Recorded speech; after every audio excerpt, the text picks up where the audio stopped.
Most poker pros pride themselves in their ability to make big laydowns. I just made a big laydown in a tournament in Atlantic City, actually. It was raised before the flop, called, re-raised to me, and I had kings in the big blind.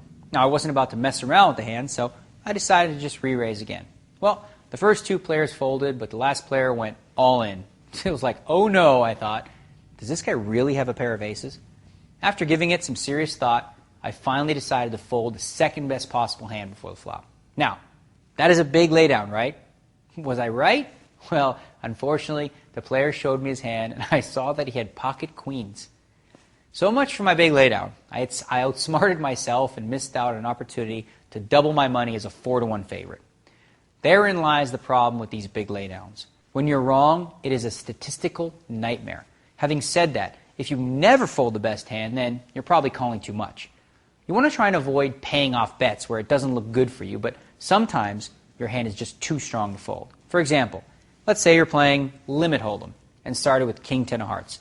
The final board reads jack of hearts, 6 of hearts, 9 of hearts, and a deuce 7, giving you the second nut flush. Only the ace high flush could beat you. Well, obviously your hand is strong enough to bet on the river, but what will you do if someone raises you? Well, they might be bluffing, they might be raising you with a weaker flush, but more often than not, they will have precisely the one hand you can't beat, the nut flush. So what should you do in that situation? Well, the first thing you want to do is figure out what price the pot is laying you to call. Let's say, for example, that there is 120 in the pot and you have to call $20 to see your opponent's hand. I mean, that means you're getting 6-to-1 odds that your opponent doesn't have the one hand that beats you. In this case, it seems obvious that you should throw in the $20 since you'd only have to be right one out of every 6 or so times to make the call correct. This just isn't a situation where you'd want to make a big laydown, okay? Let's look then at an example where a big laydown might make some sense. This time, let's say you're playing no limit hold'em, where you can bet everything you have at any time.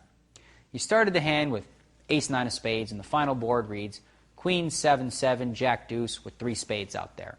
Well, this time, it's you that has the nut flush, but once again, you don't have the nut hand, as any full house can beat you.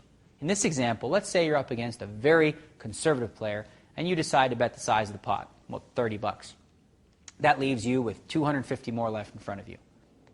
What should you do if your opponent, the tight guy, decides to raise you all in? Now, this is no easy decision. What you'll need to do first is ask yourself the following question. What could he have? There are only 2 real possibilities here.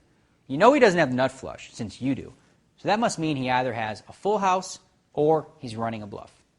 The next thing you need to do, as in the other example, is to count the size of the pot and figure out what your pot odds are. Well, there was $90 in the pot, plus an additional $250 that your opponent has raised you. So that means you have to call $250 to win $340. Your odds this time are only about 1.36 to 1. The next and final step is to figure out how often you need your opponent to be bluffing to make your call correct. In this case, you need your opponent to be bluffing about 42% of the time.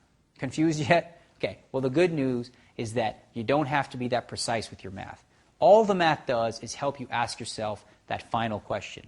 Would this guy bluff in this situation 4 out of 10 times? Now that part, that's when you are on your own when deciding if you want to make a big laydown.